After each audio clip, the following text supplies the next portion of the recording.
57 জন বিপ্লবী রেমিটেন্স যোদ্ধা যারা আরব আমিরাতের মতো দেশে বসেও স্বৈরাচারী সরকারের বিরুদ্ধে আওয়াজ তুলেছিল, তারা মিছিল মিটিং করার কারণে এই আরব আমিরাতের সরকার এই 57 জনকে যাবজ্জীবন কারাদণ্ড দিয়েছিল। আপনারা জেনে খুশি হবেন, আমাদের একজন ডক্টর ইউনুস আছেন। এই ডক্টর ইউনুস সাহেব এইটার ব্যাপারে যখন হস্তক্ষেপ করলো, উনি একটি মাত্র ফোন করার সাথে সাথেই এই আরব আমিরাতের সরকার সেই 57 জন আমাদের বিপ্লবী রেমিটেন্স যোদ্ধা ভাইদেরকে সম্মানের সাথে তার মুক্তির ব্যবস্থা করে দিয়েছেন। ইভেন তাদের প্রত্যেককে তাদের ফ্যামিলির সাথে সুন্দরভাবে দেখা করার সুযোগ পর্যন্ত এবং দেশে আসার মতো ব্যবস্থাটুকু তারা করে দিয়েছেন। আপনি চিন্তা করতে পারেন যে এক স্বৈরাচার তখন বলেছিল যে এই 57 জনের ব্যাপারে আমার কোনো মন্তব্য নাই, এটা আরব বিশ্বের তাদের দেশে নিয়ম নাই, তারা কেন করতে গেছে এটার ব্যাপারে সরকার কোনো ভূমিকা রাখতে পারে না, এটা কোনো সরকারের ক্ষমতাও নাই। অথচ ডক্টর ইউনুস সাহেব এটার ব্যাপারে হস্তক্ষেপ করলেন, উনি একটা টেলিফোন করলেন, মুহূর্তের মধ্যেই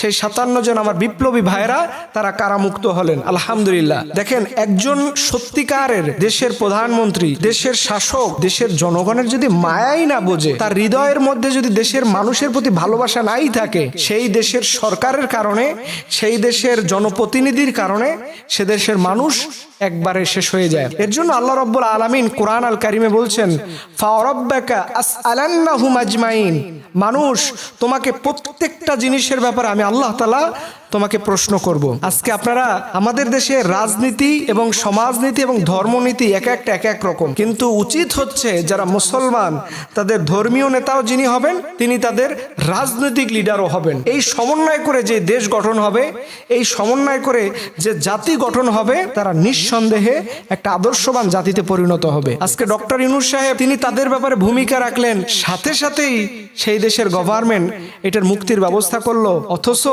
তিনিও তো একজন প্রধানমন্ত্রী ছিলেন, কিন্তু তিনি এই ব্যাপারে কোনো হস্তক্ষেপ করতে চান না।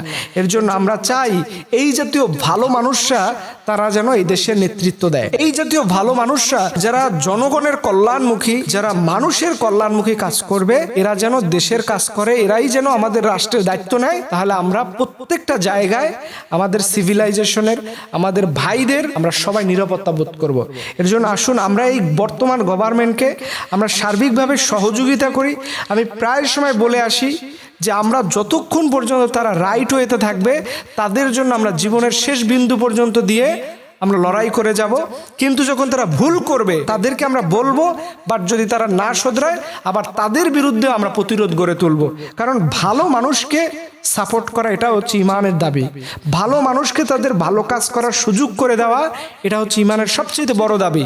আর জুলুমকারীকে পতন ঘটানো, জুলুমকারীর বিরুদ্ধে যে কোনো লিগ্যাল অ্যাকশন নেওয়ার জন্য আমাদের সবার দায়িত্ব রয়েছে। এর জন্য আসুন আমরা এইভাবে করে আমার প্রবাসী ভাইদের সম্মান চাই, তাদের বীরত্বের মর্যাদা চাই।